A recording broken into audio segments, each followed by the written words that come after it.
Hello. Hello, hello. Good evening. Even tidings. What's up? Um, Today we're gonna be getting into some creepy pastas to go with the spooky spirit of the Halloween Donathon. um, I am gonna be honest. I don't know really what a creepypasta is. Um, can I turn up my audio? Um, I can. Or I can just put the microphone closer if that helps. I don't know. I feel like my volume is fine.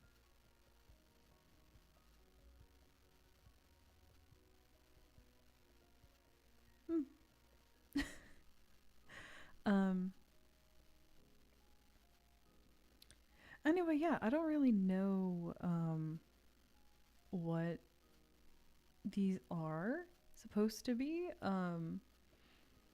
Like I know what they are, but I don't know what they are. Like I don't know the proper terminology for what these are. Um so oh, okay, cool. It does help. What is there like a okay, FAQ. Yes. Okay. Okay, this is what I wanted. I wanted the lore. I know that like the only like creepy pasta thing I know is like Jeff the Killer. And like I think Slenderman is also a creepy pasta, but like I don't know. It sounds just like scary stories from the internet. Um, but I'm gonna read the definition here on creepypasta.com. Um, so what exactly is a creepypasta and where did they come from? Creepypasta are essentially internet horror stories passed around on forums and other sites to disturb and frighten readers. The name creepypasta originally comes from the word copypasta. Okay, I figured that much. An internet slang term for a block of text that gets copied and pasted over and over again from website to website. Creepypastas are sometimes supplemented with pictures, audio, and or video footage related to the story, typically with gory, distorted, or otherwise shocking content. While creepypasta today varies greatly in length and quality, it has become virtually synonymous with short horror fiction written by generally unpublished authors. Older ones tend to be very short and follow a set of common formulas, ranging from anecdotal retellings to descriptions of rites and rituals and lost episodes. Creepypasta.com, for its part, launched in 2008 while the original creepypasta meme was still new, and thus classic creepypastas were pulled from actual ongoing threads on places like X. Oh, wait, is this gonna take me to 4chan?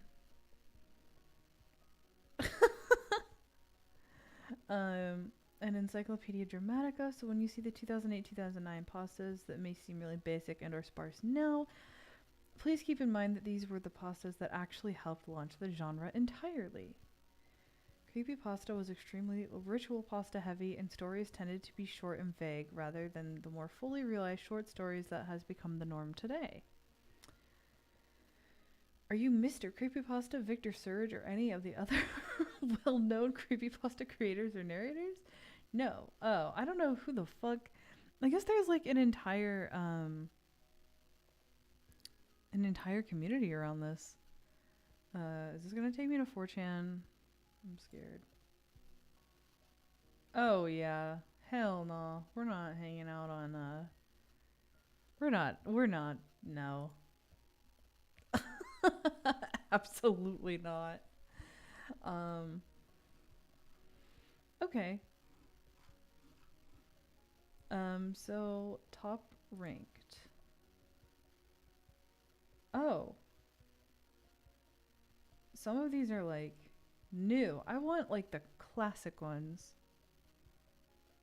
Uh, by okay, famous. Okay, so creepypasta stories. By title.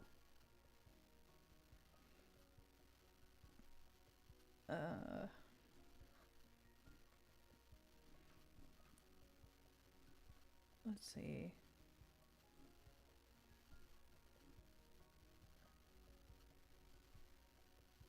I'm trying to find.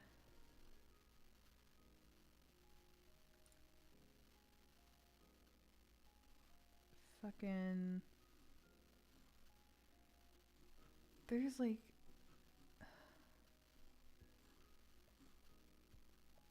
You know, the fucking. Hold on.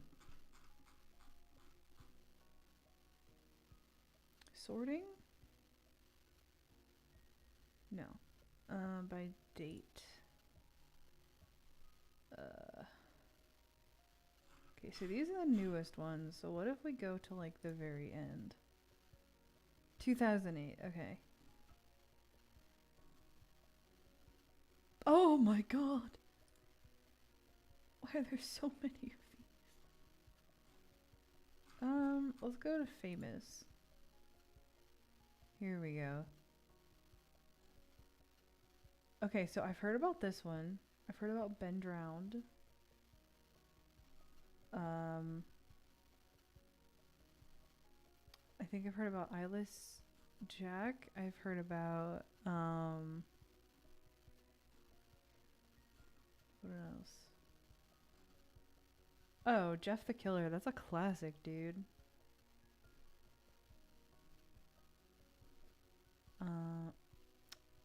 Okay.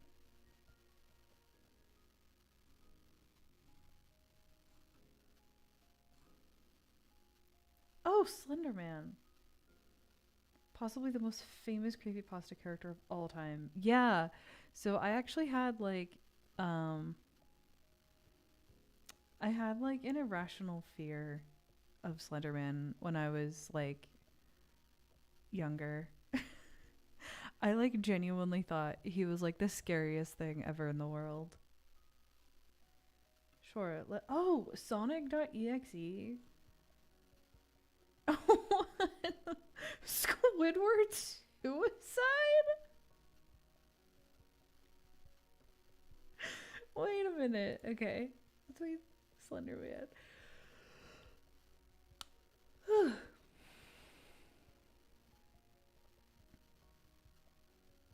Okay. Possibly the most famous creepypasta character of all time, and certainly the one that has crossed most frequently into mainstream media.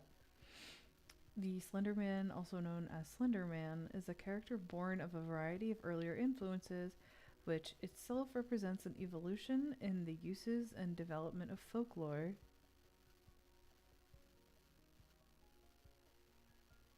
Have you ever seen the baby hippo named Moo Dang and the fat baby penguin named Pesto? I absolutely have. Yes, I know who those are.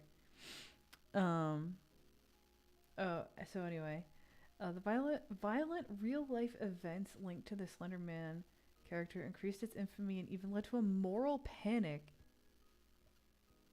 based on the possible negative influences and danger that the fictional character. What the fuck? People were doing crimes based on the. Okay. What the hell? Okay. That's describing his appearance, which, fine. Okay, origins. What are the origins? Despite some media outlets adding to the aura of the Slenderman mythos by claiming that the figure's origins are unclear, in fact, the character's origin is easily traceable. Slenderman in his original form was created by Eric Knudsen under the alias Victor Surge. Wait, yeah, you never... No, you're fucking with me. You never heard about the Slenderman? No, you're fucking with me. That's not real. There's no way. That's not true. Don't you fucking lie to me. That didn't happen. Nuh-uh. Okay. For posters to contribute digitally altered photographs that would then serve as the basis for new mythologies or stories. Nutson's effort, posted on June 10th, showed groups of teenagers and children with a now familiar figure of Slender Man standing in the background. It's totally real.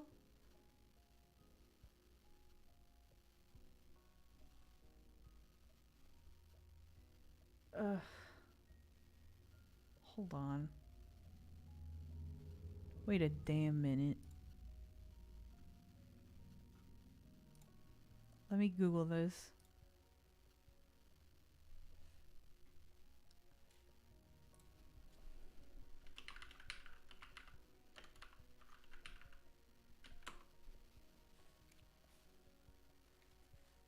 Oh my god.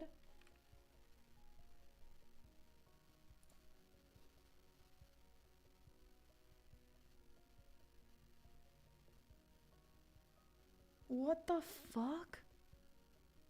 Here, I'll show my screen again. On May 31st, 2014. Oh my god, of course it's in fucking Wisconsin. Two 12-year-old girls, Anissa Wire and Morgan Geyser, lured their friend Peyton Leutner into a wooded area of a local park and stabbed her 19 times to appease the fictional character Slenderman. Wire and Geyser were both found not guilty by mental disease or defect and committed to mental health institutions. Wire received a sentence of 25 years to life and Geyser was sentenced to 40 years to life. After 7 years in custody, Wire was granted early release and will be under supervision until age 37. What the hell?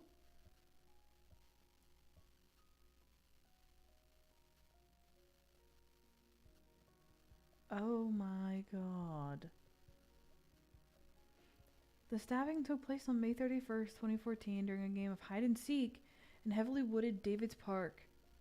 The perpetrators, Anissa Wire and Morgan Geyser, pinned down Peyton Isabella Leutner, also known as Bella, a nickname used at the time of the crime, and stabbed her 19 times in the arms, legs, and torso with a 5-inch long blade.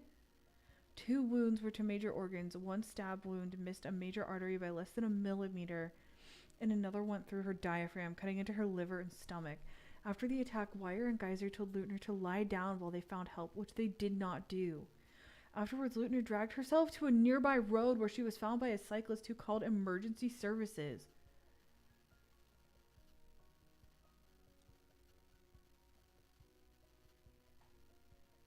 What the fuck? She lived?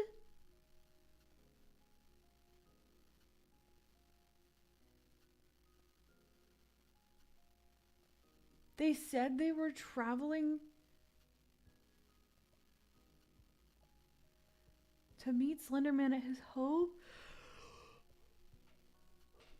They said they were traveling to meet Slenderman at his home called Slender Mansion in the Nicollet National Forest, 200 miles from where they were apprehended. They were gonna bike 200 miles with a bloody knife?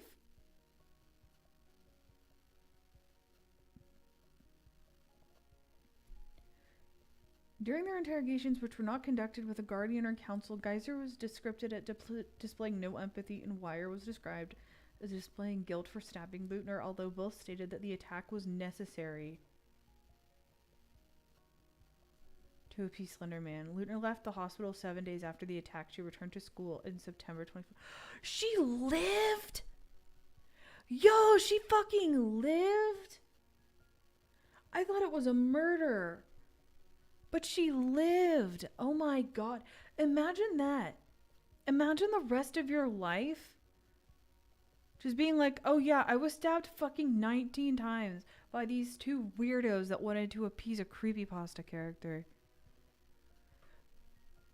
Your lore goes crazy. When you like fucking go to college and shit and they start doing the, okay, everybody, tell us your major and one fun fact about yourself. You'd be like, yeah, hi, I'm Bella and I'm studying science, and my fun fact was I got stabbed 19 times to appease the Slender Man. That's crazy. Good for her for living. During the police investigation and pretrial psychiatric evaluations, Merck and Geiser disclosed lifelong visual and auditory hallucinations beginning in early childhood. These hallucinations typically included figures she interpreted as ghosts, colors melting down walls, and imaginary friends named Maggie and Sev. One recurring hallucination was a man Geiser named It, whose body she described as the color of smoke and ink. She perceived him as standing behind her in mirrors or shifting around corners. That's scary. That's scary. After Geiser's arrest, her mother, Angie Geiser, described her as becoming floridly psychotic. Correctional officers reported Geiser frequently talking to herself, pretending to be a cat, and keeping ants as pets.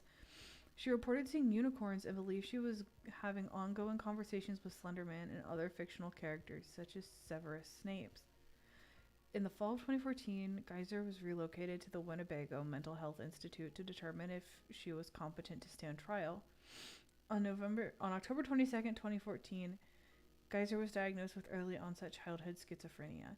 Geiser's treatment for schizophrenia was erratic and inadequate for 19 months, which is believed to have exacerbated her cyclic regressions into psychosis and reduced her ability to recognize delusions against reality. In December 2015, she began a consistent long-term regimen of antipsychotic medication, which enabled Geiser to understand what she had done and display appropriate feelings related to her crime, such as guilt and remorse. On March 23, 2016, Geiser was returned to the county jail to await trial. Although she was appropriately medicated, Geiser's mental health deteriorated. Her deterioration was linked to stressors on her already fragile mental health that are typical to forced confinement and incarceration. During trial, Geiser was committed to the Winnebago Mental Health Institute, where she was the youngest patient. My God.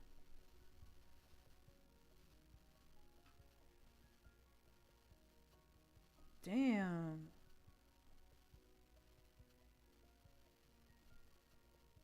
Yo. The Creepypasta Wiki, which houses the bulk of Slenderman lore, was blocked throughout the Waukesha School District. Fair enough. On June 5th, 2014, Slenderman creator Eric Knudsen released a statement and oh my God. Imagine being the person that, like, created that.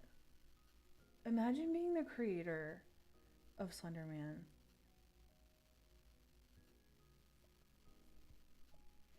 When asked what she would say if she ever saw Geiser again, Lutner replied she would thank her because the attack inspired Lutner to pursue a career in What is up with Bella Lutner? She's crazy. She is the toughest bitch I have ever heard of in my life.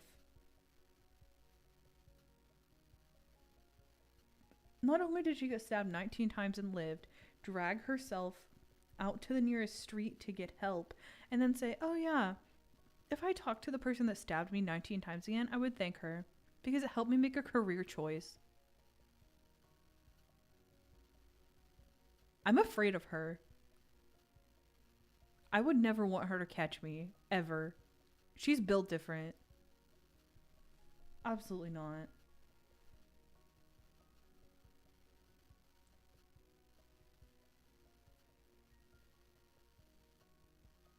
Oh my God.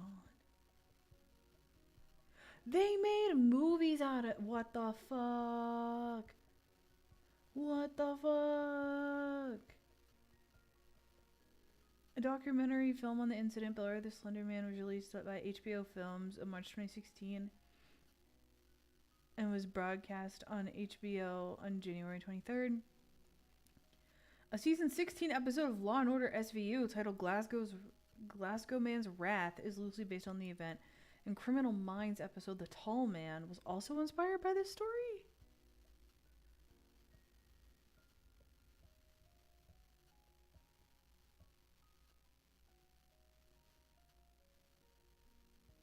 What the fuck?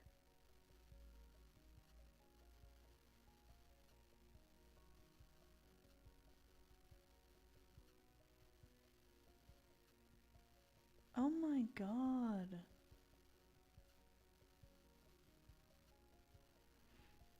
Another movie inspired by the stabbing entitled Mercy Black, starring Daniela Pineda, was released on Netflix Directed by Owen Egerton and produced by Blumhouse. Of course it was fucking Blumhouse. It tells the story of two girls with pre-schizophrenia who attempt to murder their friend, believing that a spirit named Mercy Black will offer them a gift in return. Later, the protagonist is released from psychiatric care and must confront the real and paranormal consequences of her actions. What?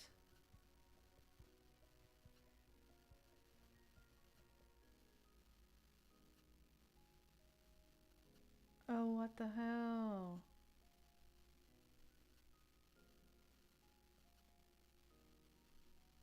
What the hell? Okay. Alright. Well, that was a fun history lesson. Is this, Alright, creepypasta story. I'm assuming this is like the story that started it all. This here, this little chunk of text. This was the butterfly that flapped its wings and just fucking started all the shit. Alright. I'm gonna take a sip of my Dr. Pepper from Wendy's.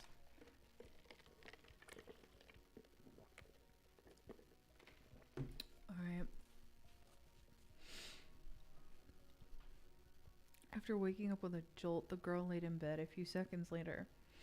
Reaching over to switch on her bedside lamp, she tried to remember exactly what had stolen her sweet slumber away. When she couldn't, the brunette swung her legs over the side of the bed and heaved herself up. Checking the time on her phone, she snorted when she saw it was midnight. The witching hour is 3 a.m. Midnight is not the witching hour. Anyway, knowing that sleep would only evade her, she left her bedroom for the kitchen, a good cup of coffee on her mind. As she passed by her front door, a chill spread like liquid fire down her spine. It's only winter, she told herself, focusing again on the coffee plan. Measuring out scoops, water, and preparing her cup kept her occupied. But as the dark liquid boiled, she had nothing left to keep her mind from wandering off. The chill returned, and she couldn't help but glance behind her to the front door. It stood there innocently enough, just like always. The dead bolt was still in place, and she could see nothing amiss with it. Turning back to her coffee, she did her best to forget about the feeling. With her cup in hand, she started back towards her bedroom. As she walked by the front door, she decided that a quick glance out of the peephole would help calm her. There is not a damn thing calming about looking through a peephole. God, my old place had a peephole. I never looked through it. I was like, I don't care how safe I am. If I look through this peephole, I'm gonna see something horrific. And that's just how it is. Don't ask me why. Peepholes, I feel like you only look through those when you want to see something upsetting. Where was I? The chill worsened with each step she took towards the door and further away from the safety and warmth of her blankets. She pressed her empty hand against the cold metal door and took a deep breath before leading her eye to the peephole.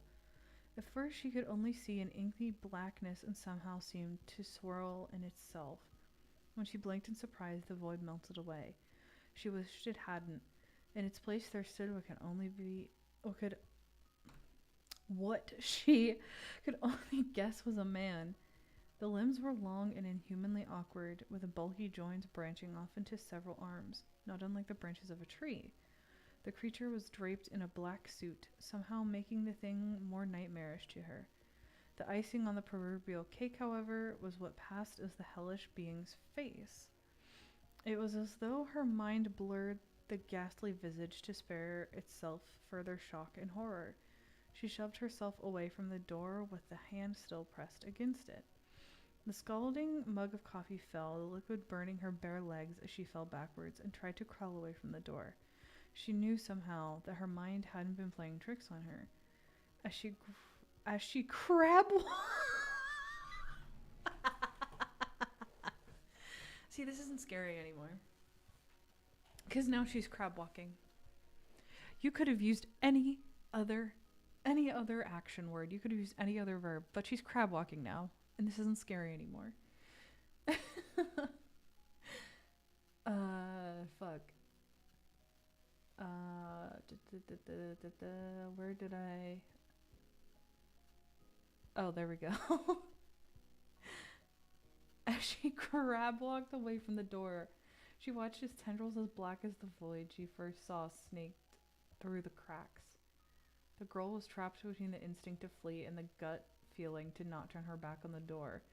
When the door jolted, the urge to flee overcame her, and she slipped in the burning liquid as she tried to make it back to her room. She knew deep down that she was trapping herself in a corner, but she had to get away from the door. The girl was halfway down the hallway when she heard the previously locked door creak open. She screamed and slipped into a wall, cracking her chin on it and stunning herself. After that, there was only blackness. Nicole, a warm male voice snapped the woman out of her trance. As she turned around, she was met by one of her sister's doctors. She nodded, not sure if she should say anything, or even if she should find her voice if she did have something to say. That morning she had gotten an urgent phone call from the hospital, saying that her sister Lindsay was there. Before they had even let her see her, the doctor had pulled her off to the side and insisted that they walk to talk to her about what might have happened. Phrases like self-inflicted and assault had been thrown around, and Nicole felt her mind reel. She still hadn't fully understood what they had been saying until she saw Lindsay with her own eyes. Her little sister had a bandage wrapped around her head, covering both her ears as well as her eyes. They said it was to keep her now deadened eyes from drying out and to keep infection out of the wounds Lindsay had made to her ears. The doctors had guessed that either she or someone else had jammed a pencil into them to keep her off balance or to deafen herself against something. There was a mix of first and secondary burns on her hands, legs, feet, from what was assumed to be the coffee her neighbors found slipped all over the entry to her apartment. As Nicole walked into her sister's hospital room for the first time, she thought she had spied the silhouette of a man in the window. That she knew was impossible. Her sister's room was on the third story of the hospital. Okay. So, like, did the thing that happened to Nicole actually happen? Oh, wait. Okay. So Nicole wasn't the person in the first half. We were reading about Lindsay up here. And then, okay, so this was Lindsay, and then this was Nicole seeing what happened to Lindsay. Okay.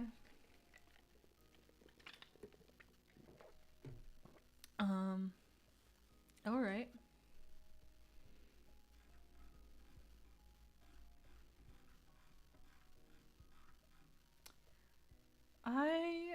I've played back when like the 8 pages was popular. I played that, and I also have played the one like Slender the Arrival. I think I've played. Um, yeah, I don't know. I feel like there's a lot more to this than just like this one story. There's like the whole thing. Where? Hold on. I want to go to the wiki. I want to read his wiki page.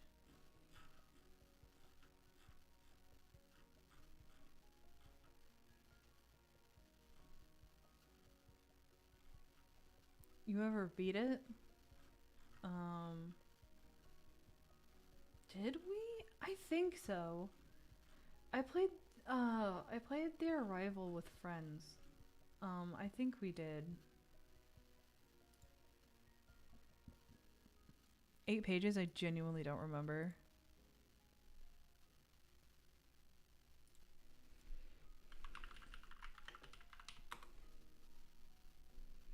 Okay, here we go. The Slender Man wiki. Turn my thing back on. What do you mean it's 439 pages? My god. Okay. Oh, look how dashing he is.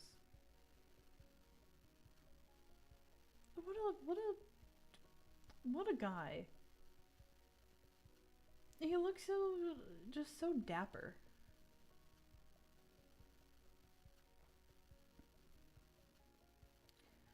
Slenderman has been depicted in imagery and literature at anywhere between 6 and 15 feet tall, depending on the situation.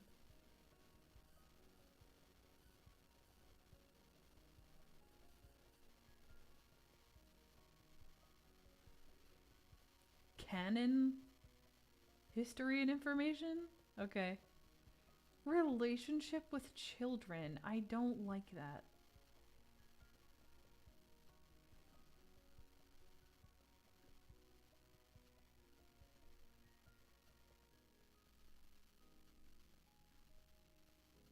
What are his abilities? An example of the Slender Man's impressive height.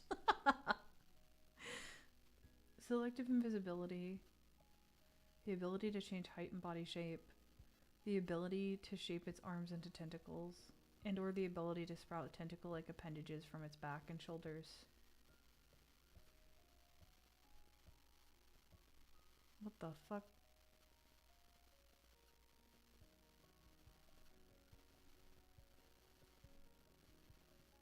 All right, let's read his canon.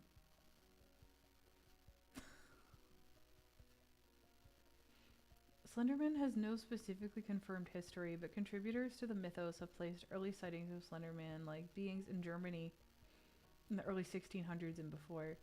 Historically, the entity often took on the appearance of a knight or a noble figure. Germanic myths and fairy tales have been cited as containing Slenderman-like creatures as cautionary tales for children. Photographs from the early 1900s are the first confirmed reports where images of the Slender Man can be found in old photographs. Reports from this time indicate sightings in America, the UK, and Russia, usually connected to the reports of child disappearances.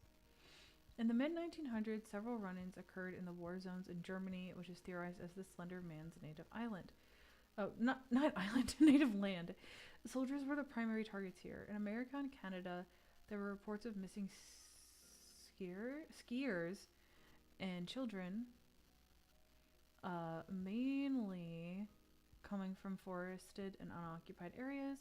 He's also held responsible for several strings of buildings burning for no apparent cause and multiple related deaths.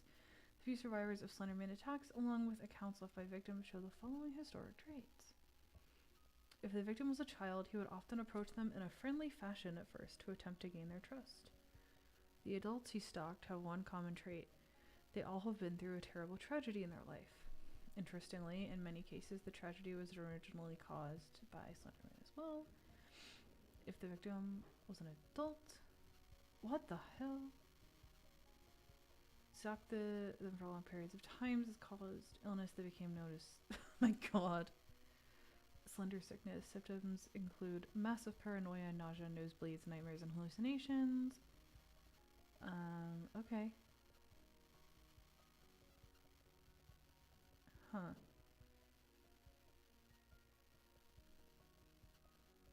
Oh. Interesting.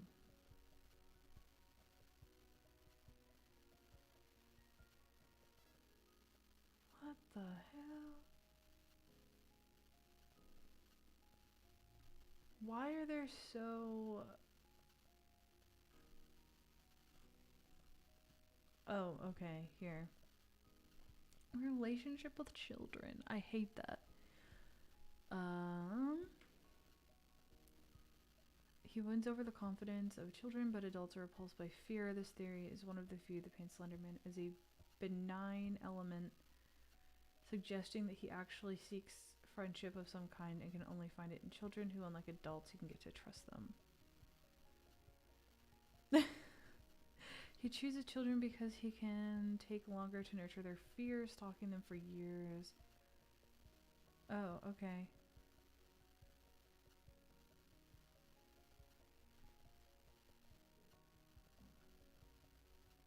That's so weird. I don't know. They keep saying that he's from Germany, but he feels very Appalachian to me. He feels like an Appalachia type cryptid. Anyway, let's move on to another one.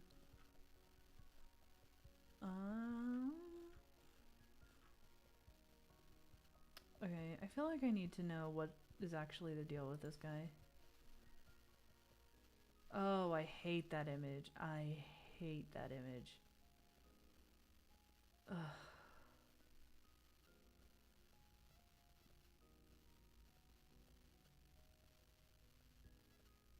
Say that word again? What? Appalachia?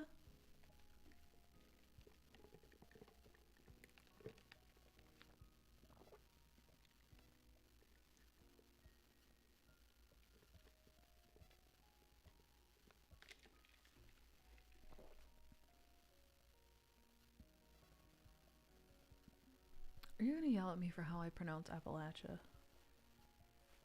Bitch, I'm from Appalachia. Oh no.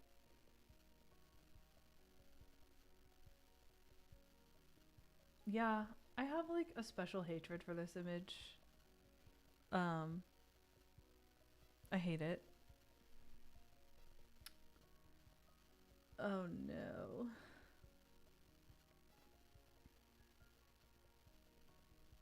You wake at 3 a.m., disturbed by some subtle shifting sound within the room, just on the edge of hearing. Propping up on one arm, you survey the room, looking for some source of the noise, hoping beyond hope that you won't find one. At first, your hopes are raised. Everything seems to be silent. Everything seems to be still. But it isn't. From behind the long, concealing drape of the curtain, a voice with flickering serpentine hiss whispers. Go to sleep. Suddenly you know what's about to happen and exactly who is waiting to meet you. As recognizable and widely known as he is feared, Jeff the Killer, the eponymous villain of numerous stories littering the internet, is one of the best known and most widely referenced creepypasta characters to have emerged from the shadowy corners of the web over the past few decades. But who or what is this infamous denizen of darkness? Where did the character come from? How was it evolved? And from which horrific pit of hell or the internet did that haunting image emerge? That would be great, actually. I would love to know, like, who the fuck,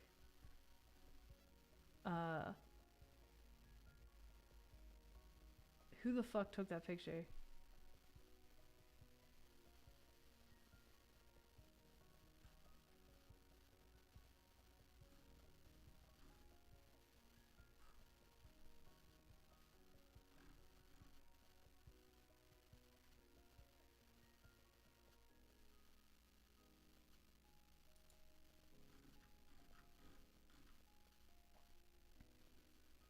Hello, welcome. Who was silly enough to make the image come true? Yeah, okay. So overview and synopsis at a glance. Okay.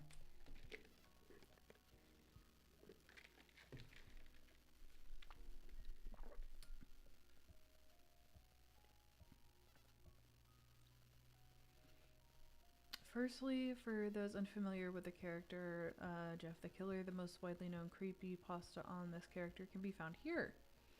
The story is usually linked to a version of this image in which the character is shown to be noseless with bleached white skin and a leering permanent grin and lank black hair. Ever made a creepypasta before? No, I have not. For those wanting a quick overview, the story goes like this. Cool. A 13 years old Jeffrey Allen Woods, or Jeff C. Hodick, depending on who you ask, but more on that later, moves with his parents and brother Louis to a new town.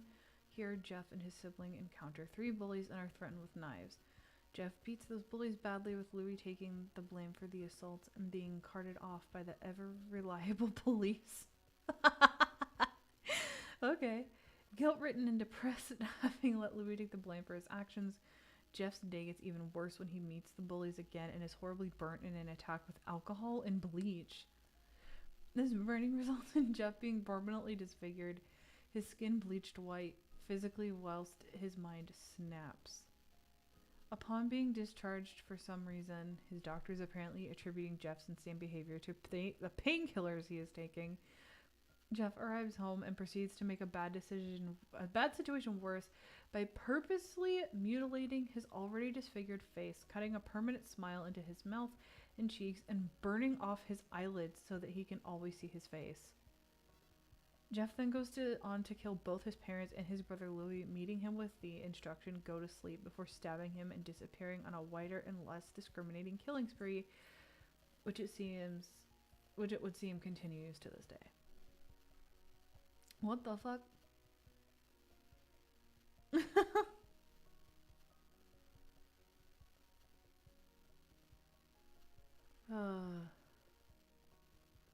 Alright, photos and folklore. I want to know where that image came from. As with many creepypasta characters, there seems to have been an ekphrastic element to Jeff the Killer's creation. What the hell does ekphrastic mean? Well, it basically means based on or inspired by a work of art. Now, whilst most wouldn't look at the image of Jeff the Killer and regard it as art, it is commonly agreed that the image upon which the story of Jeff the Killer is based actually predates the words making up his story, meaning that the creators began with a creepy image and went from there. The story is written to fit the picture.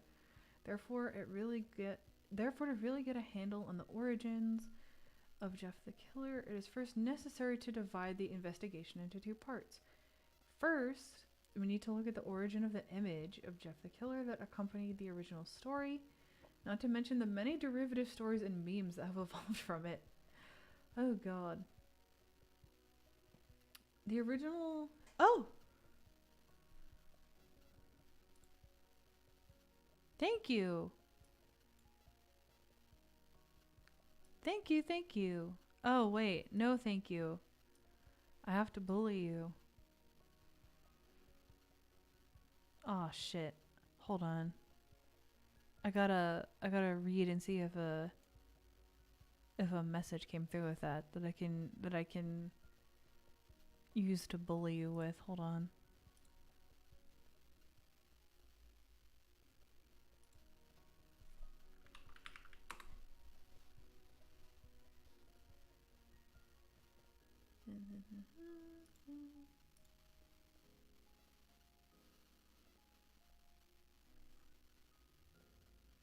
Oh. Okay. Alright. I can bully you. Seriously? You again? Are you fucking for real? Are you fucking for real? Are you that fucking desperate for attention that you have to give an anime girl money that many times? Really? You've got nothing else? You're throwing your money at being insulted by me multiple times? Whatever. God, that's fucking sad. That's fucking sad. Thank you. Anyway, we're back to Jeff time.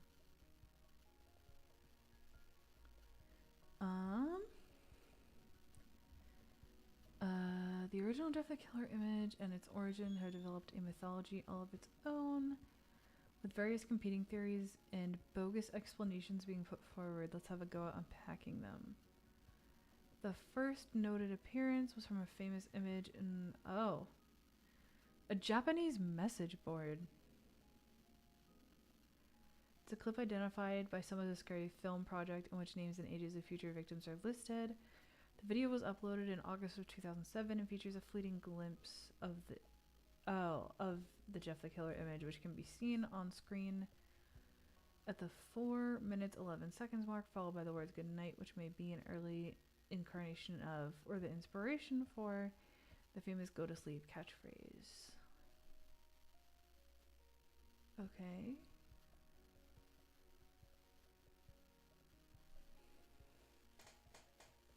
Oh my god.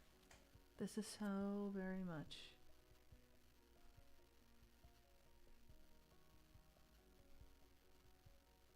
Oh my god.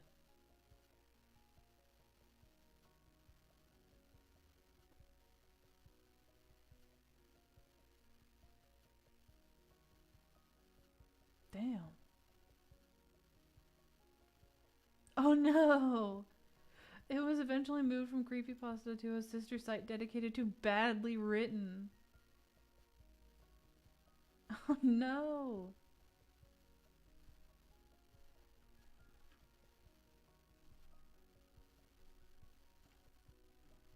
Wait a minute. Didn't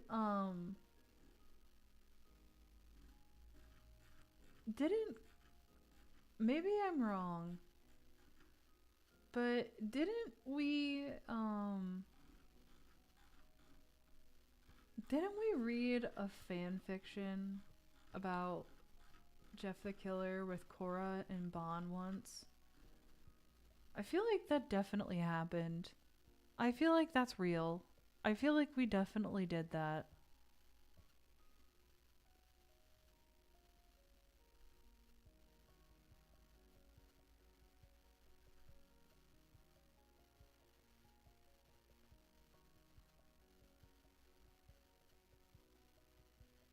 Oh my god.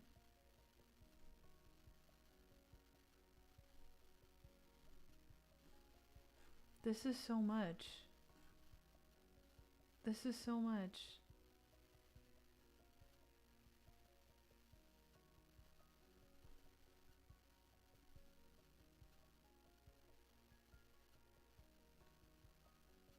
It does feel real. That is 100% something y'all would have done. I feel like we did do that.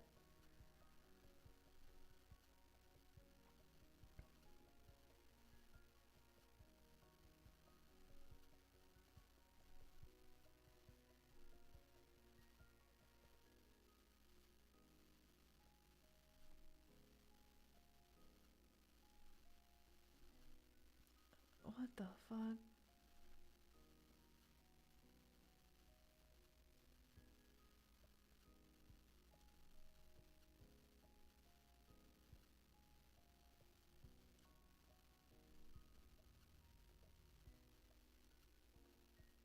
Okay. So this is him getting beat up. What the fuck? Oh, what the fuck? Something inside Jeff snaps. His psyche is destroyed. All rational thinking is gone. All he can do is kill. He grabs Randy and pile drives him to the ground. He gets on top of him and punches him straight in the heart. The punch causes Randy's heart to stop. Okay, do you ever just punch somebody in the heart so hard that their heart stops? Because I apparently that's a thing you can do. What the hell?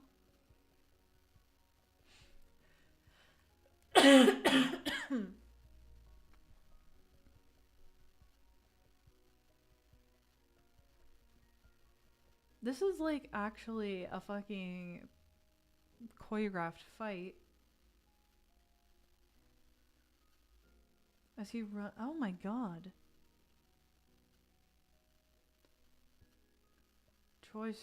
Not Keith. Troy swings his knife at Jeff, who backs away and brings a towel rack down into Troy's face. Troy goes down hard, and now all that's left is Keith. He's more agile than Troy, though, and ducks when Jeff swings the towel rack. He dropped the knife and grabs Jeff by the neck. He pushed him into the wall. A thing of bleach. They could say a bottle or like a thing. A thing of bleach fell down on top of him from the top shelf. It burnt both of them, and they both started to scream. Jeff wiped his eyes as best he could. He pulled back the towel rack and swung it straight into Keith's head. As he lay there bleeding to death, he let out an ominous smile. Okay. What's so funny? Asked Jeff. Keith pulled out a lighter and switched it on. What's funny, he said, is that you're covered in bleach and alcohol. Jeff's eyes widened as Keith threw the lighter at him. As soon as the flame made contact with him, the flames ignited the alcohol in the vodka. While the alcohol burned him, the bleach burned his skin. Jeff let out a terrible screech as he caught on fire. He tried to roll out the fire, but it was no use. The alcohol, had made him a walking inferno. He ran down the hall and fell down the stairs. Everybody started screaming as they saw Jeff, now a man on fire, drop to the ground nearly dead. The last thing Jeff saw was his mother and other parents trying to extinguish the flame. That's when he passed out. When Jeff woke, he had a cast wrapped around his face. He couldn't see anything, but felt a cast on his shoulder and stitches all over his body. He tried to stand up, but he realized that there was some tube in his arm, and when he tried to get it up, it fell out and a nurse rushed in. Read Godzilla NES, thank me later. I don't think you can get out of bed just yet, she said as she put him back in bed and reinserted the tube. Jeff sat there with no vision, no idea of what his surroundings were. Finally, after hours, he heard his mother. Oh my god. Okay, so they're letting his brother out of prison. His mom, hugs him and says goodbye. Okay, so they're unwrapping the bandages. Mom is screaming. What happened to my face? It's horrible. His lips were burnt to a deep shade of red. His face was turned into a pure white color and his hair singed. That's not how hair color works.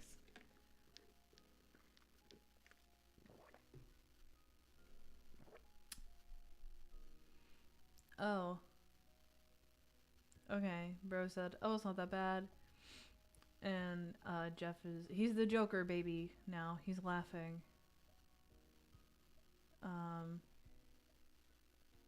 Okay, now he's having a giggle.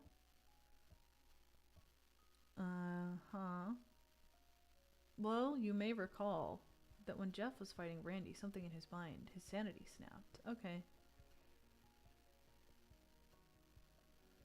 Is my son alright, in the head? Oh yes, this behavior is typical for patients that have taken very large amounts of painkillers. Okay. Oh my god.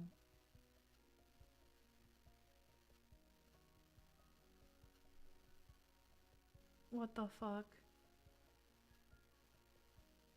Later that night, Jeff's mother woke to a sound coming from the bathroom. It sounded as if someone was crying. She walked over to see what it was. When she looked in the mirror, she saw a horrendous sight. Jeff had taken a knife and carved a smile into his cheeks. He's literally the Joker. I can't.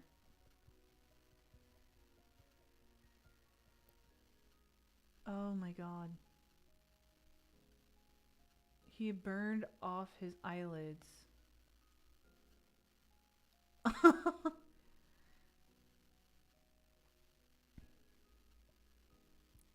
She ran into the room and shook, honey, get the gun.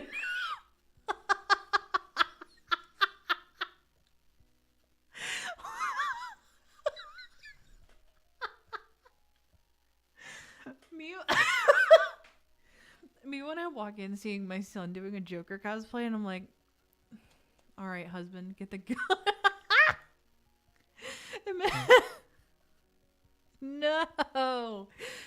So she sees her son self-mutilating, and instead of being like, hey, let me call any emergency service, she goes, wakes up her husband and goes, get the gun. She really said, no. What if I killed you with a gun? What if I had a gun? My god. What the fuck? I want to get the gun.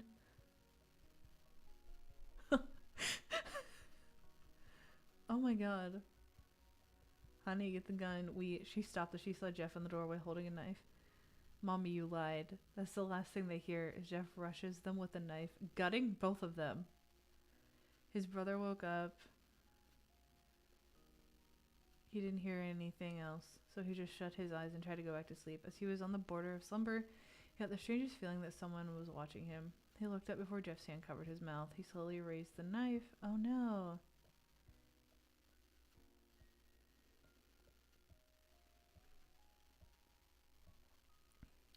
Okay. Dark images and darker stories.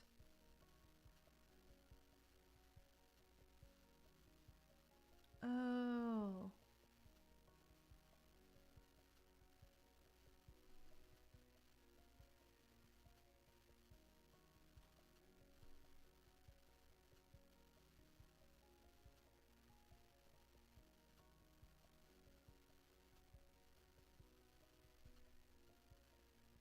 What the hell?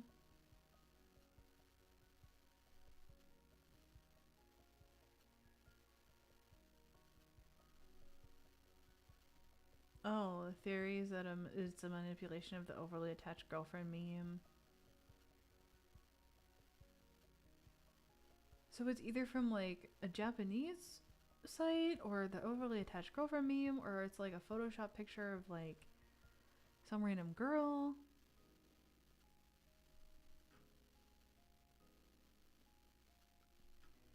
Most prominent among these influences is the Joker. Yeah, yeah, yeah.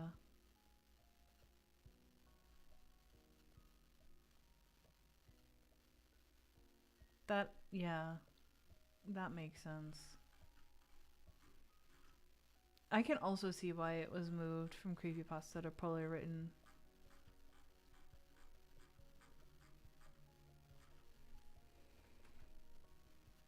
Hold on, I'm getting a message. Oh, it's my brother.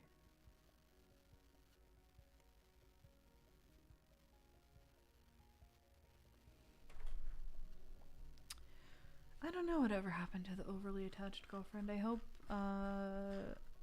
she is thriving. Okay.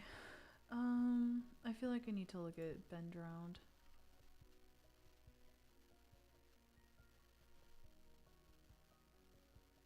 What the fuck? Is that Link?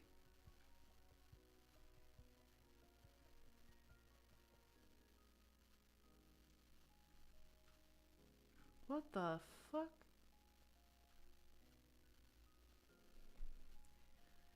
Finally, after a long day, you get a moment to yourself. You take a deep breath, sigh out the weight of the day's pressures, and collapse onto a beanbag, lifting the controller to load up a game and enjoy some much needed escapism. This time, however, escape might not be so easy. This time, you have loaded up an old retro game that you bought from a garage sale, a lesser known offshoot from a well known game franchise that you've always had a soft spot for. Unfortunately, though, you're clearly not the only person who had affection for this game, or even the only one exploring the game's pixelated reality, because on the game's leaderboard, the name of the game's previous owner flashes brilliantly. This previous owner has left his mark on the game, but has not necessarily left. As you continue with the gameplay, glitches begin to appear, operations and scenarios that shouldn't be possible begin to unfold, and increasingly you get the feeling that although it is your hands on the controller, it is you who's being controlled. Suddenly the screen changes, an oddly discordant tune, warped by the slow drag of playing backward, rings out from the speakers, and a face, at once familiar and somehow changed, appears on the screen. Long crimson streaks of fresh blood drip from the eye sockets of the face, staring forever outwards, seems to see without seeing, staring at you, through you, into you. It is at this point you begin to realize you shouldn't have done that. Okay.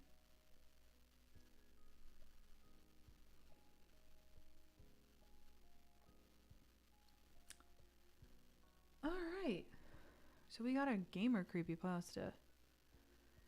As genuinely unnerving as it was groundbreaking, the creepypasta story of Ben Drowned has been widely praised for not only establishing some of the central tropes used by later creepypasta narratives, but also for its use of multimodal storytelling, employing various formats, episodic unfolding, and audience interaction with the central elements to construct its universe and mythos. Holy shit. Though it employs a number of older and more well-established horror tropes, the way in which these threads are woven together has led to Ben Drowned and its creator Deducible being credited with elevating the genre as a whole. Wow! What a very popular and like positive review. Unlike some creepypastas that evolve from a single self-contained story posted on a message board, Ben Drowned grew out of several posts initially presented as cries for help and expressly identified as not copypasta, with a poster insisting that they need your help with this. It was this initial presentation as truth and fact that the story eventually grew onto other modes of storytelling that made it so unique and so unsettling. Ooh. Okay. There are a number of images commonly associated with the Ben Drowned creepypasta, the most well-known and widely recognized being a modified image of Link from Nintendo's seminal Legend of Zelda series, modified to have eyes that are variously wild, dark, rimmed, or entirely blacked out, but seem in every case to be pouring blood. Though it is the vision mostly closely linked to Ben Drowned's story, it is interesting to note that this image did not appear, nor was it referred to in the original story. True to its creepypasta origins, the story of Ben Drowned was eventually adopted, altered, and modified by those who shared it, until this new and more popular avatar for the character evolved independent of both Nintendo or the creepypasta's original author. The character's original avatar was notably less gory and yet somehow just as unnerving. Had been simply an image of the statue of Link that, unblinking and stoic, followed deducible around the game just on the edge of sight. One possible explanation for the origin of the bleeding eye Ben image is the long established stories of statues weeping blood, the suggestion being that the first image of the weeping Ben was intended to depict the statue image that was Ben's original avatar crying in a similar... Okay. Okay. Whoa.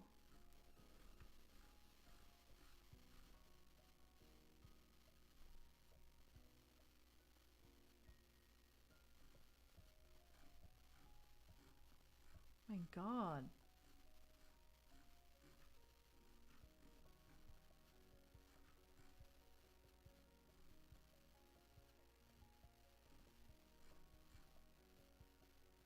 What the hell?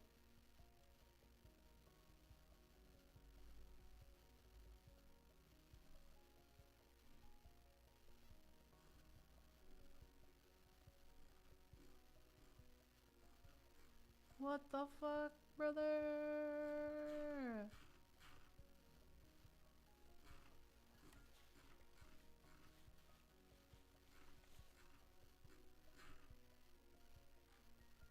Okay.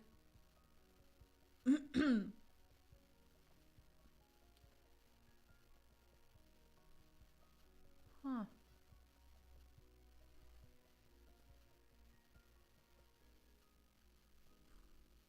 Wow. That is so much. Holy shit, dude.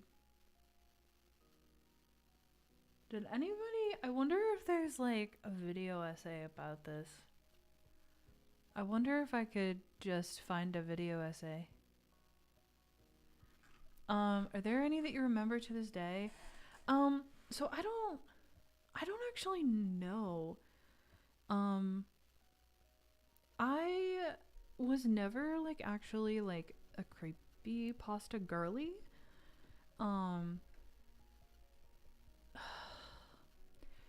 I mean, so I used to get like the... Oh God. Am I gonna date myself with this?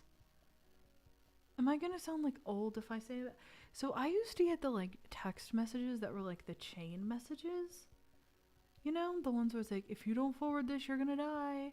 And there was one that like turned into that I got that like fucking traumatized me.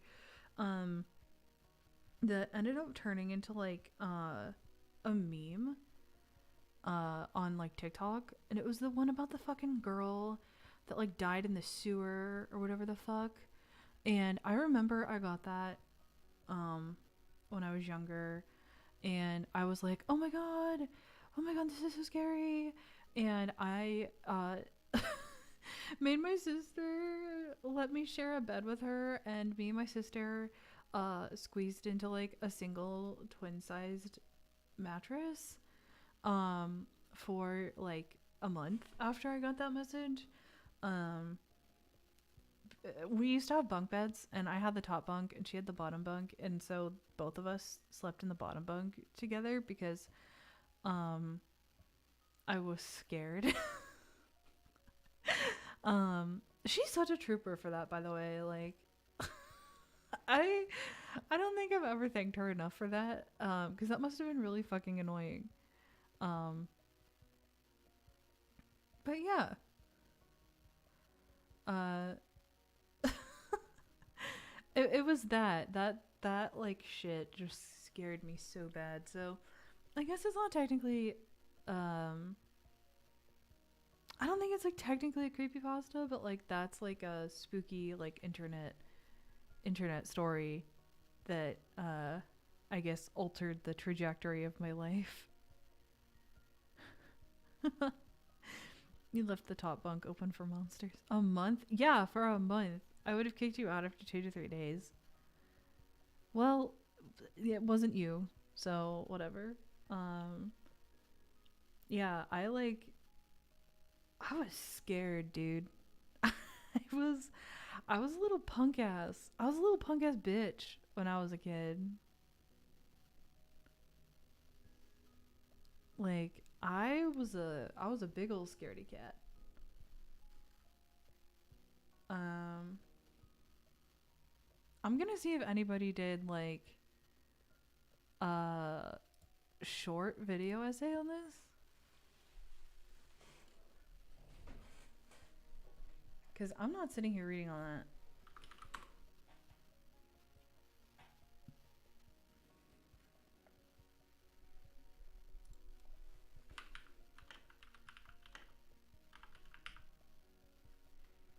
Creepypasta explained. Oh god. Not the shortest one. Oh, okay, hold on.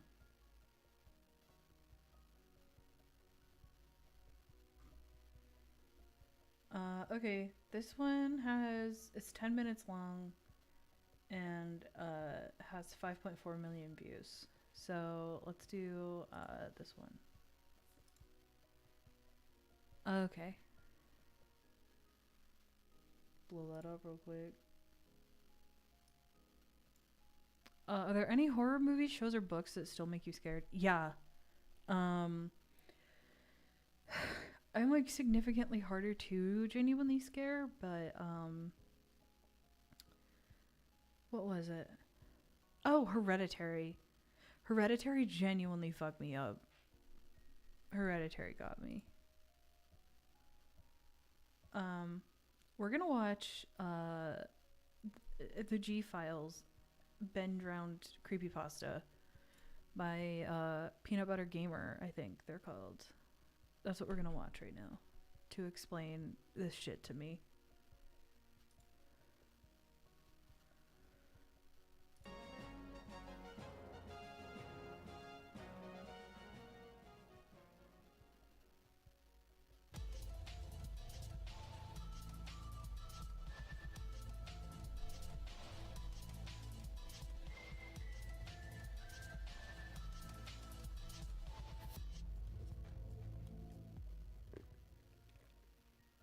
Hey everybody, and welcome once again to the extended month of December, Zelda month.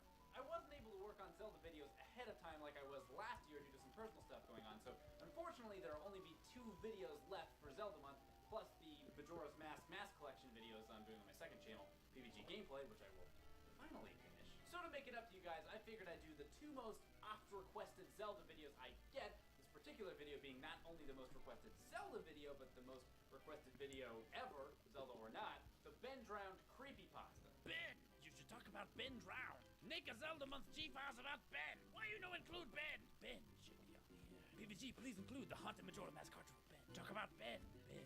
You forgot Ben. Ben Clark is subscribed to you on YouTube. You should do a G-Files on the Ben Majora's Mask CREEPYPASTA. Can you do a review on Law's Majora's Mask and a G-Files of Ben? G-Files, Ben drowned? Why you no include Ben from Majora's Mask? Am I the only one who thinks PBD should do a video on Ben? Apparently not. Ben drowned. Can't do anymore, got the hiccups. See what you did? Give me the hiccups. But before I do that, I'm going to cover a couple other creepy and weird theories about Zelda that I've been itching to talk about for quite some time. In Ocarina of Time, once No, you collect all three spiritual stones and take I Master need Sword, you to Ganondorf talk about. really mess this Hyrule Castle town up. Even before you go forward in I time, you need can find a to dying talk soldier in the about back Ben alley who's attacked by drowned. his men. He talks to you for a bit and then he dies. But the happy music is still playing, so who cares, I guess. Hey, this soldier is dead. Oh, what a happy day. Hey, this soldier is dead. I just watched him die. Come on, everybody. Okay, the thing. Probably the creepiest thing left after the battle is... Yes, and now it's time for the thing everyone wanted to hear about for some reason. The scary, the disturbing fake story about Majora's Mask. Okay, no, seriously. Ben Drowned is a well-written and very cleverly implemented story which used not just writing but incredibly well-crafted videos along with it. Something very avant-garde for creepypastas, I would say. I mean, the Herobrine myth is pretty fun, but come on. Is this really the only visual stimulation they could come up with? Funny how everyone who just so happens to run into a mythical creature's best on-hand camera equipment is something that's more akin to a ColecoVision controller than a halfway decent cell phone. With Ben Drowned, you get nothing like that. You get multiple video representations of the events that take place in the story in halfway decent quality.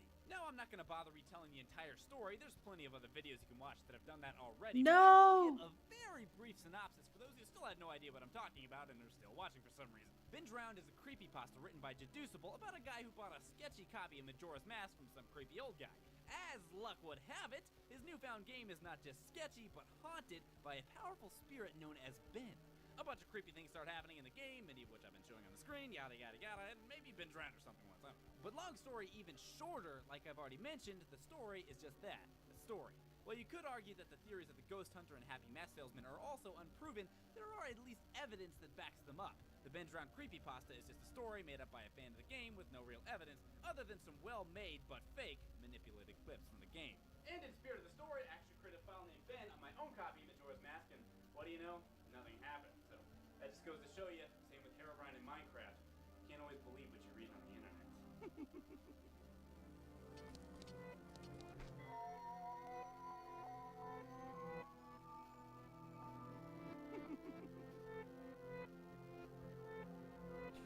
What the hell?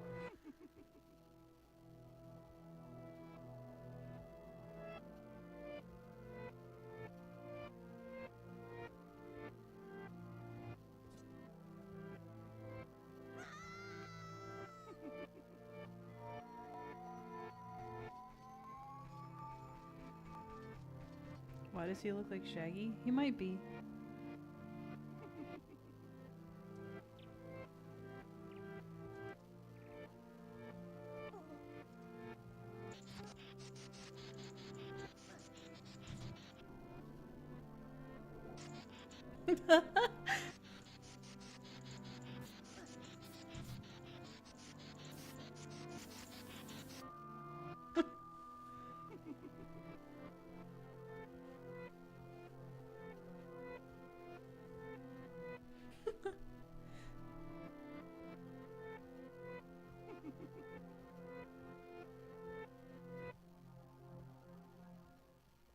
Hey everybody, thanks for watching my Zelda video on Ben. You didn't explain anything though. You didn't explain a damn thing to me.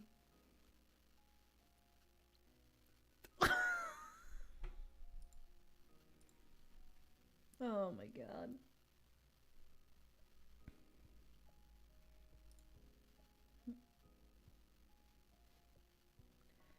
God damn it. I need someone to actually explain this creepypasta to me. Full creepypasta explained.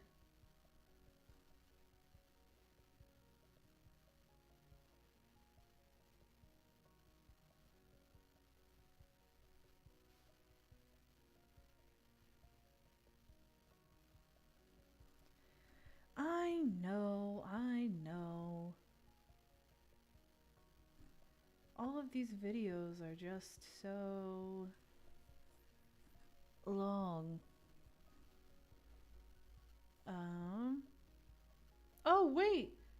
Somebody did it in a nutshell. Hold on. This is perfect. Hello, hello. No, I need to pursue this lore. Don't TLDR me. Somebody did a creepypasta dank meme animation, and so I think it's 8 minutes long. I think this is the educational material that I've been looking for.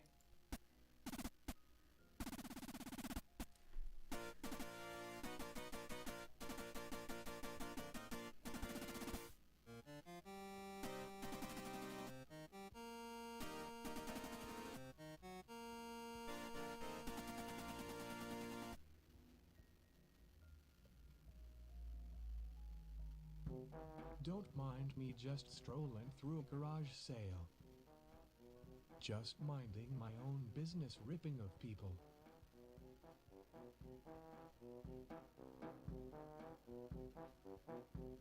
Hey kid, wanna buy some totally legal stuff?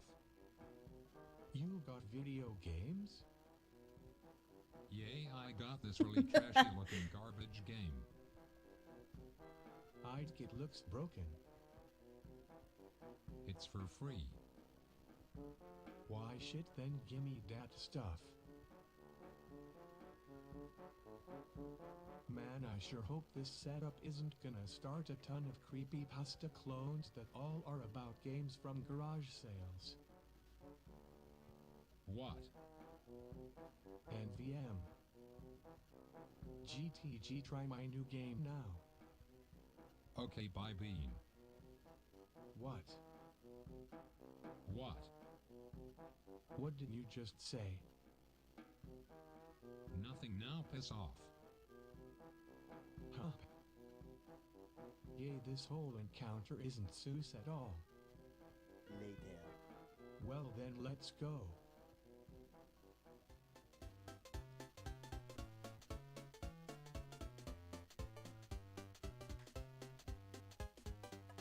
Huh. There already is an old game file. Whatever.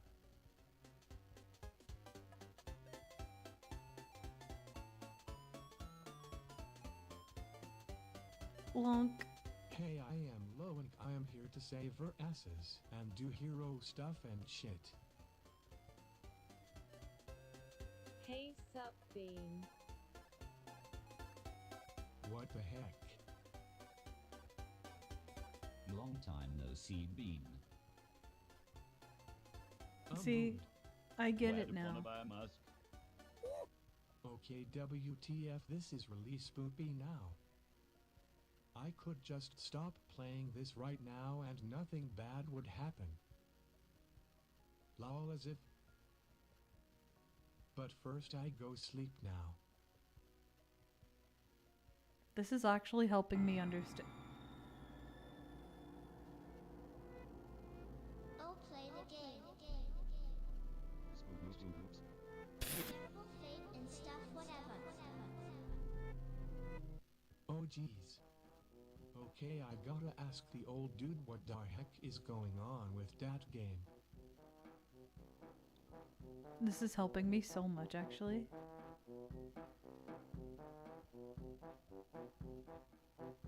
Huh, weird, no one's home. Hey kid, the heck you doing here? Sir, do you know where that old guy went? What old guy? That guy who lived right here. Oh. No. No. Huh. Well, do you know a guy named Bean? Yay. And? He dead F, bro. Oh shizzle. You know more details? Yay. Can you tell me about it? No. Why? Don't wanna. Bitch. The following day. Okay, let's just play this game again. I like how the controller keeps Even changing. though I really don't want to. Yeah. Hey, what up? Wow, rude. You have a reservation. Bro, what even?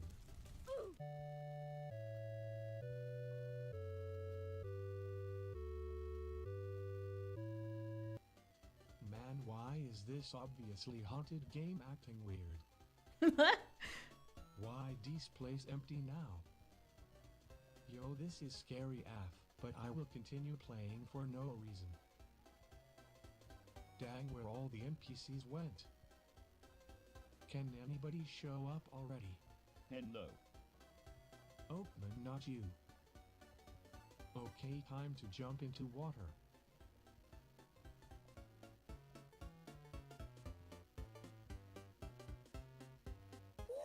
Oh, not again. Man, What? this game is really freaking me out. The heck?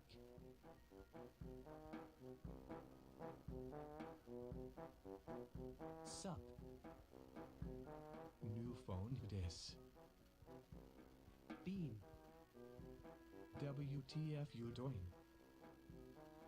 Trolling you.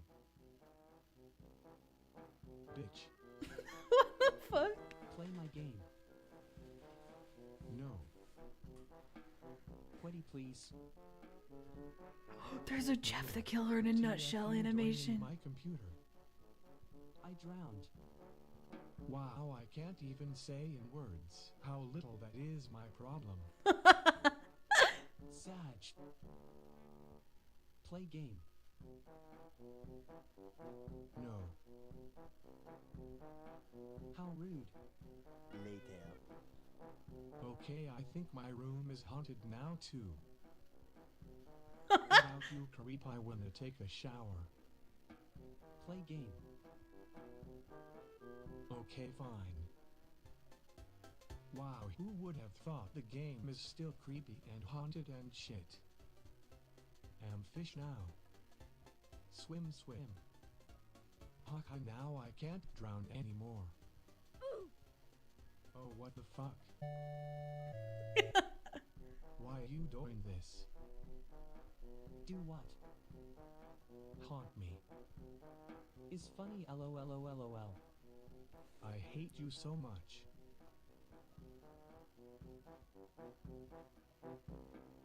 Got about a minute left.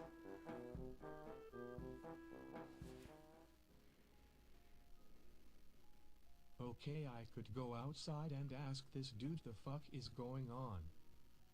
Or I could play the game again. Yay, this weird game that makes no sense and keeps killing my character definitely will give me more answers than this guy I could just talk to. Okay, time to end this.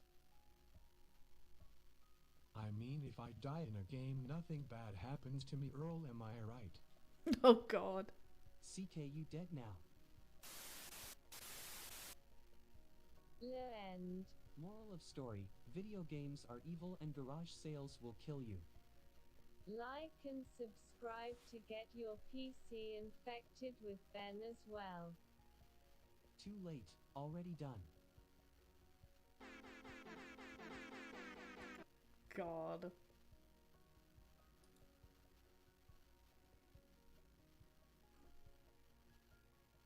Where is the Jeff the Killer? Hold on. I'm gonna find it.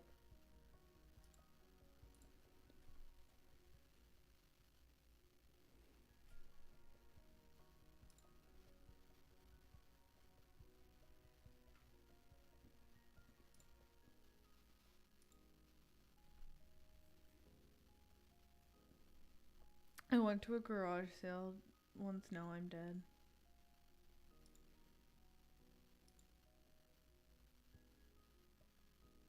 Oh. Shit, okay, here.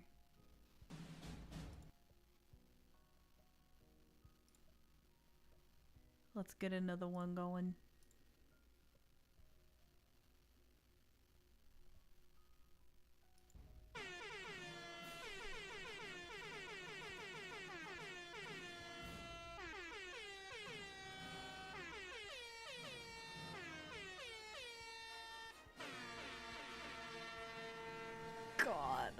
I know exactly what era of internet humor this is from.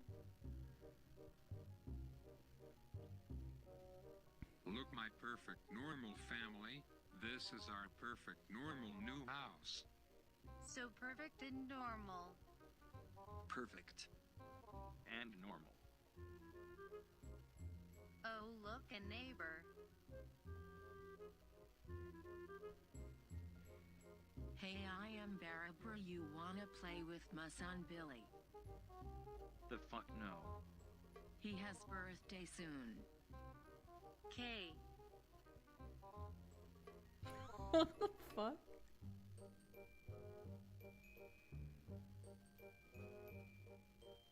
Mother, why?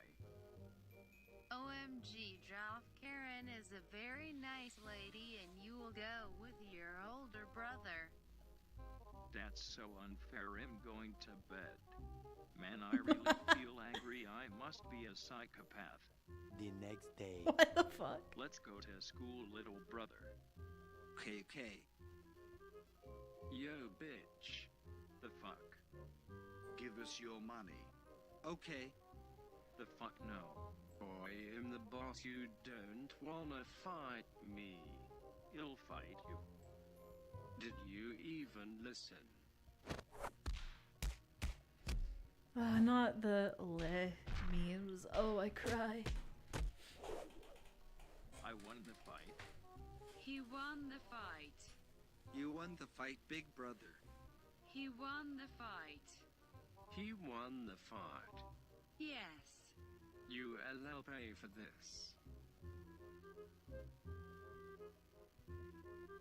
Man, hurting minors sure is fun. Okay, little brother. Let's go to school. The following day. Yo, WTH. Did you fight with 3 boys, you retard? Yes, but they started, so it's okay. No, it's not. You're under arrest. Okay. No, it was me. WTH, Lou. I must protect you cause I'm your little brother. This makes no sense. Okay, this is proof enough. Lou, you're arrested. Yes. But it was me. Stop lying. But stop. He might have won the fight. Lying. But he is older. He is protecting me. Natty criminal and will go to jail. Bye, Jeff. You bitch. What the fuck? Hello, son. 2 days later. Man, I still feel like shit. Yo boy, it's party time. What in tarnation, mother? Bobby or whatever his name was has birthday and you gonna have fun now. Mom, PLSM too cool for that. You will have fun now, change clothes. Oh my Nah. god. Okay, let's pretend like I now wear a white hoodie because blood was too lazy to draw me a new sprite. Fuck off air, mate. A man, I hate this. You can has play gun. Nah, Elliot. You can has hat too. Emin. Hey, guess what? Pretending to shoot kids is actually funny. Aw, shit. Hello. Fuck off. Rude. My brother is in jail because of you. Doesn't make any sense, but okay. Still wanna stab you though. Aw, shit.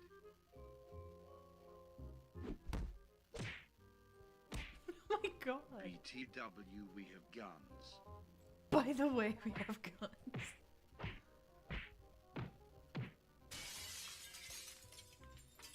Okay, that's it. I'm a psychopath now.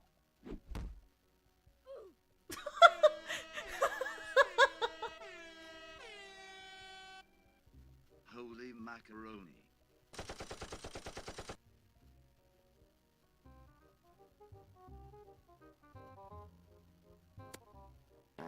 Oh my god. Ha ha ha ha ha. Bay am the psycho here now, spew. Lol no. Aw shit. 4 to 6 weeks later. Amag Jogionates Chigna. Shut up, bitch, you in hospital. But it's a few weeks later. You can take off bandages now. Jeebus Christ. Oh no, he's an emo. What? Lol, I look fab. Weird flex, but okay. I mean, basically, I should have red skin and be bald and shit, but man, my hair is even longer now. I'm the prettiest girl on the ball. 2km, mate. Yeet. Well, time to go home, I guess. Ha ha ha ha ha ha. I mean, okay, father. 12 o'clock midnight. Shit, I gotta pee. Occupied lol. What on earth? I'm fucking precious when I smile. So I sliced open my face to smile like for Eva. I can't even comprehend on how many levels this would not work. Shut up, Mom, it's not a face. I also burned away my eyelids. Okay, sweetheart. Do I look pretty, mother? Yeah, sure, gotta shower dad too. Bitch, wake up, her son is cray cray. What? You gotta shoot him. Okay, I mean, why not? Mother, why?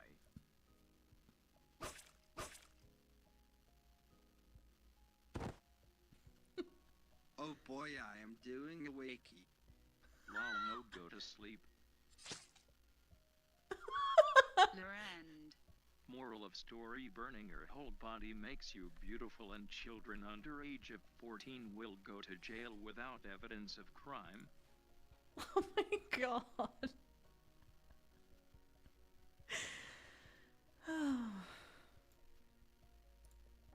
That was great.